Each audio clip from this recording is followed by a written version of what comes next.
Flight கிளம்புறதுக்கு தயாரா இருக்கு. அப்போ தேவதை மாதிரி ஒரு அழகான இளம்பெண் உள்ள வராங்க. பார்த்தா இவங்களுடைய பக்கத்து சீட்ல ஒரு பெரியவர் 2 கை இல்லாம உட்கார்ந்துட்டு இருக்காங்க. அவரை பார்த்த உடனே இந்த பொண்ணோட முகம் சுருங்கி ஏர் ஹோஸ்டஸை கூப்பிட்டு, எக்ஸ்கியூஸ் மீ, எனக்கு வேற ஏதாவது ஒரு சீட் அரேஞ்ச் பண்ண தர முடியுமான்னு கேட்குறாங்க.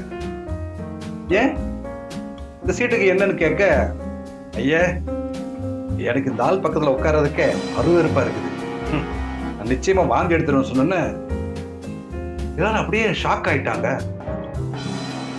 பார்க்கறதுக்கு இவ்வளவு டீசெண்டா அழகா இருந்தாலும் நாகரிகம் தெரியாம பேசுறாங்களேன்னு சங்கடப்பட்டுட்டு ஏர் ஹோஸ்டஸ் லிஸ்ட்டை பார்க்குறாங்க.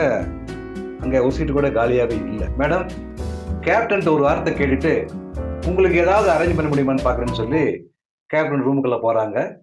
போனவங்க திரும்பி வந்து, மேடம் நீங்கள் எடுத்திருக்கிறது எக்கனாமிக் கிளாஸ், இங்கே ஒரு சீட்டு கூட காலியாக இல்லை, ஆனால் ஃபர்ஸ்ட் கிளாஸில் ஒரே ஒரு சீட் காலியாக இருக்குது. இது வரைக்கும் என்னோட சர்வீஸில் நான் யாருக்குமே இந்த மாதிரி பண்ணினதே இல்லை, நான் உங்களுக்காக செய்கிறேன்னு சொன்னோன்னே அந்த பொண்ணுக்கு பயங்கர மகிழ்ச்சி.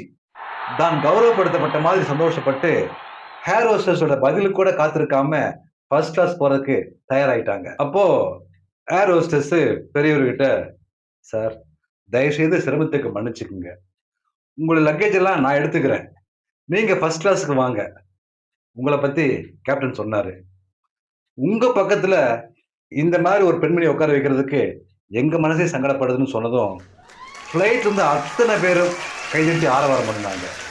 அப்போ அந்த பெரியவர் எந்திரிச்சு, ஐ ஆம் எக்ஸ் சர்வீஸ் மேன், கார்கில் போர்ல தான் என்னுடைய 2 கைகளை இழந்தேன், ஒரு ராணுவ வீரனான ஏன் பக்கத்துல உட்கார்றதுக்கே அருவருப்புன்னு சொன்ன இவங்களுக்காகவா நாங்க போர்ல கஷ்டப்பட்டு நினைக்கும் போது மனசுக்கு ரொம்ப வேதனையா இருக்குது.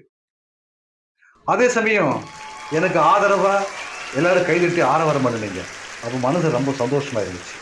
உங்களை மாதிரியும் இந்த ஏர் ஹோஸ்டஸ் மாதிரியும் நல்ல மனசு கொண்ட என்னுடைய தாய் நாட்டின் சகோதர சகோதரிகளுக்காக என்னுடைய 2 கைகளை இழந்ததற்கு இந்த நிமிடம் நான் ரொம்ப பெருமைப்படுறேன்னு சொல்லி ஒரு வீர நட போட்டு ஃபர்ஸ்ட் கிளாஸ்க்கு போனாரு. பாவம் அந்த பொண்ணு தலை குனிஞ்சு அவமானப்பட்டு மற்றவங்களை பார்க்கறதுக்கு ஒரு திராணையற்று பயணமாகறாங்க. இந்த உலகம் ரொம்ப அழகானதுங்க. நம்மளை வெறுக்கிறதுக்கு 100 பேர் இருந்தாலும் அன்பும் ஆதரவும் தர்றதற்கு 1000 பேர் இருக்காங்க. நம்பிக்கையோடு நம்முடைய பயணத்தை தொடருவோம். நன்றி.